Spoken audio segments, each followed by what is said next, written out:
سے دوچار ہیں کہ روڈ پہ نکلتے ہیں تو سرکاری اہلکار ہمیں قدم قدم پہ پوچھ کے ذلیل بھی کرتے ہیں، تنگ بھی کرتے ہیں، اور ہماری جو عزت نفس ہے اس کو ٹھیس پہنچاتے ہیں، اور جب ہم روڈ سے اترتے ہیں تو حالات اس سے بھی دیگر بھی ہو جاتے ہیں۔ یہ تمام حالات بنانے والے یا ان حالات کو یہاں تک پہنچانے والے ہمارے وہ سیاسی اور عسکری لوگ ہیں جو آج ہمیں نئی اڑان کی بشارتیں دے رہے ہیں، اور ہمارے ہاں یہ ظلم ہو رہا ہے کہ اگر کوئی آواز اٹھاتے ہیں، سیاسی طور پہ آواز اٹھاتے ہیں، تو اسے دھکیلنے کی کوشش کی جاتی ہے اور انسرجنسی سے جوڑنے کی کوشش کی جاتی ہے کہ آپ پہاڑ پہ چڑھنے والوں کے ساتھ ہیں، آپ ان کا ویژن لے کے چل رہے ہو۔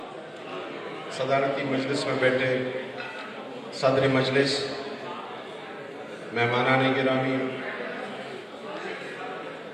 اور پنڈال میں بیٹھے تمام وکلاء کو سلام۔ سب سے پہلے میں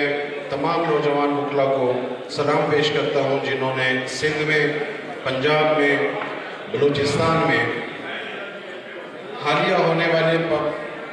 بار کونسلز کے الیکشن میں جو انہوں نے مینڈیٹ دیا، جو انہوں نے رزلٹ دیا، اور خصوصاً سندھ میں حسین جمالی صاحب کے الیکشن میں جن حالات میں ان کو کامیاب کیا، ان پہ انہیں سلام پیش کرتا ہوں۔ اور اس کے ساتھ ساتھ ایک گزارش آپ کے توسط سے کرنا چاہوں گا پورے پاکستان کے جو ہمارے ینگسٹرز ہیں جنہوں نے بار کونسلز کے اندر اپنے امیدواروں کو اس بنیاد پہ ووٹ دیا کہ وہ تحریک چلائیں گے، وہ تحریک میں ہر دستے کا کردار ادا کریں گے، اور وہ اس موجودہ نظام فسطائیت کے نظام سے ٹکرائیں گے، ان کے ووٹ پہ چوکیداری کرنا اب آپ پہ لازم ہو گیا۔ اب پاکستان بار کونسل کے جو الیکشنز ہونے جا رہے ہیں اس میں آپ نے پہرا ضرور دینا ہے کہ آپ کے ووٹ کا صحیح استعمال ہو رہا ہے یا نہیں۔ اگر کوئی شخص افضل کو اگر کسی نے ووٹ دیا ہے اور اس بنیاد پہ دیا ہے کہ میں اس نظام سے ٹکراؤں گا اور اس کانسٹیٹیوشن کی بلندی کے لیے، اس کی ریسٹوریشن کے لیے اور قانون کی عملداری کے لیے جدوجہد کروں گا، اگر میرا ووٹ اس کے مخالف جاتا ہے تو آپ کا یہ حق ہے کہ آپ مجھے گریبان سے پکڑیں، اور یہ آپ کو کرنا پڑے گا۔ اور اس کے بعد پورے پاکستان کو ایک نئی اڑان جو کل پرسوں سے ایک بات چل رہی ہے، نئی اڑان کی مبارکباد دیتا ہوں۔ اب مجھے نہیں پتا کہ یہ پاکستان نئی اڑان کیسے بھرے گا کہ اس کے ایک پر آئین، قانون اور عدلیہ کا پر کاٹ دیا گیا ہے، دوسری طرف معیشت، کاروبار، آپ کی زندگی، تحفظ، وہ پر بھی کاٹ دیا گیا ہے۔ اب بغیر پر کے یہ پرندہ کیسے اڑان بھرتا ہے یہ مجھے تو سمجھ نہیں آتی، اللہ کرے کہ یہ اڑان بھرے۔ ساتھیوں بلوچستان سے آئے ہیں، یہاں کے سندھ کے ساتھیوں نے کچھ باتیں رکھی، میں بھی کچھ گزارشات کرنا چاہوں گا۔ یہ اڑان کے اندر ہم نے بات کی کہ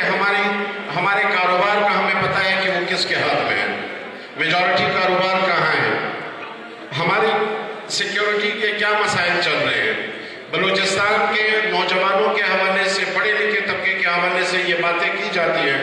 کہ بلوچستان میں جو پڑھے لکھے افراد ہیں جو خصوصاً پنجاب اور اسلام آباد اور خیبر پختونخوا سے پڑھ کے آتے ہیں، یہ لڑکے کس طرح انسرجنسی کی طرف جا رہے ہیں۔ آپ جب کسی کو دیوار سے لگا لو گے اور اتنا دیوار سے لگاؤ گے کہ اس کے لیے زندگی اور موت میں کوئی فرق نہیں رہے گا، پھر یہی نتیجے آئیں گے جو آپ کے سامنے آ رہے ہیں۔ اس وقت بلوچستان میں عملی طور پر روڈ کے علاوہ کوئی بھی ریٹ بلوچستان گورنمنٹ کی نہیں ہے۔ ہم ایسے مسائل سے دوچار ہیں کہ روڈ پہ نکلتے ہیں تو سرکاری اہلکار ہمیں قدم قدم پہ پوچھ کے ذلیل بھی کرتے ہیں، تنگ بھی کرتے ہیں، اور ہماری جو عزت نفس ہے اس کو ٹھیس پہنچاتے ہیں، اور جب ہم روڈ سے اترتے ہیں تو حالات اس سے بھی دیگر بھی ہو جاتے ہیں۔ یہ تمام حالات بنانے والے یا ان حالات کو یہاں تک پہنچانے والے ہمارے وہ سیاسی اور عسکری لوگ ہیں جو آج ہمیں نئی اڑان کی بشارتیں دے رہے ہیں۔ اور ہمارے ہاں یہ ظلم ہو رہا ہے کہ اگر کوئی آواز اٹھاتے ہیں، سیاسی طور پہ آواز اٹھاتے ہیں، تو اسے دھکیلنے کی کوشش کی جاتی ہے اور انسرجنسی سے جوڑنے کی کوشش کی جاتی ہے کہ آپ پہاڑ پہ چڑھنے والوں کے ساتھ ہیں، آپ ان کا ویژن لے کے چل رہے ہو، آپ ان کی باتیں کر رہے ہو۔ بھائی میں اگر کوئی بات کرتا ہوں تو میرے بات کو مجھے دلیل سے قائل کرو کہ میں غلط بات کر رہا ہوں۔ اگر آپ کے پاس دلیل نہیں ہے تو پھر یہ صورتحال رہ جاتی ہے جو آج ہو رہی ہے۔ دلیل ختم ہوتی ہے تب جنگ جا کے شروع ہوتی ہے، دلیل ختم ہوتی ہے تب جا کے جھگڑے شروع ہوتے ہیں۔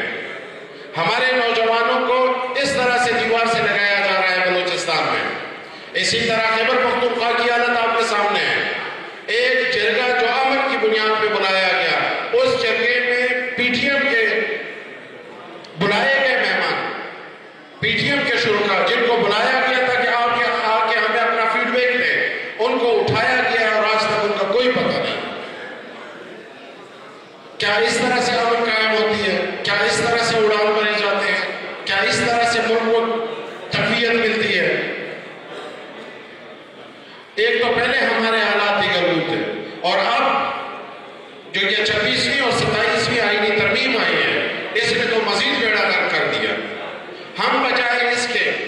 کہ آئسولیشن کی طرف جاتے ہیں، ہم بجائے اس کے کہ گلے شکوے اور سیاسی بات رکھنے کے بجائے کسی اور طرف نکل جاتے ہیں، ہم آج بھی یہ بات کرتے ہیں کہ عقل کے ناخن لو، خدا کو مانو اور اس عوام پہ رحم کھاؤ۔ آؤ بیٹھتے ہیں اور اس کا ایک سیاسی حل نکالتے ہیں۔ سیاست کا حل سیاسی باتوں سے نکلتا ہے، سیاست کا حل اس وقت نہیں نکلتا جب آپ کسی سیاسی مسئلے کا حل کسی عسکری بندے کے حوالے کر دیں۔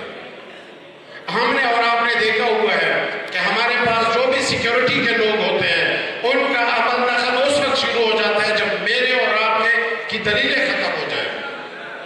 اور آپ عملی طور پہ یہ چیز ظاہر کر رہے ہو کہ پاکستان میں اب کہیں پہ بھی دلیل کی کوئی گنجائش نہیں رہی،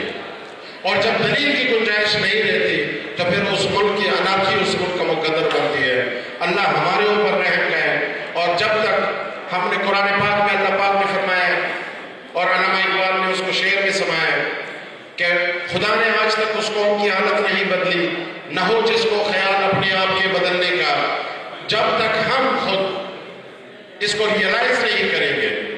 اور اس پیج پہ نہیں آئیں گے کہ ہم نے اپنے حالات کو بدلنا ہے، اس وقت تک یہ لوگ جن کے پانچوں انگلی کی میں یہ کبھی بھی یہ حالات بدلنے کی کوشش نہیں کریں گے۔ ہم نے اور آپ نے گریبان سے پکڑنا ہے اور صحیح طرف لے جانا ہے۔ چند گزارشات اپنے اکابرین کے سامنے رکھوں گا۔ یہ جو ہمارے 26ویں اور 27ویں آئینی ترمیم کے حوالے سے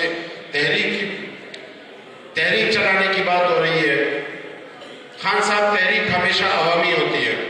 میں اس چیز سے بصد احترام اختلاف رکھتا ہوں کہ کسی ایک پارٹی یا کسی ایک کمیونٹی کسی بھی تحریک کو کامیابی سے ہمکنار کر سکتی ہے۔ تحریکیں ہمیشہ عوامی ہوتی ہے اور عوام ہمیشہ اسکیٹرڈ ہوتا ہے، اور اس کے لیے میری تجویز ہے کہ ایک کمیٹی بنائی جائے جو ہر شعبہ زندگی سے تعلق رکھنے والے لوگوں کے ساتھ کوآرڈینیشن میں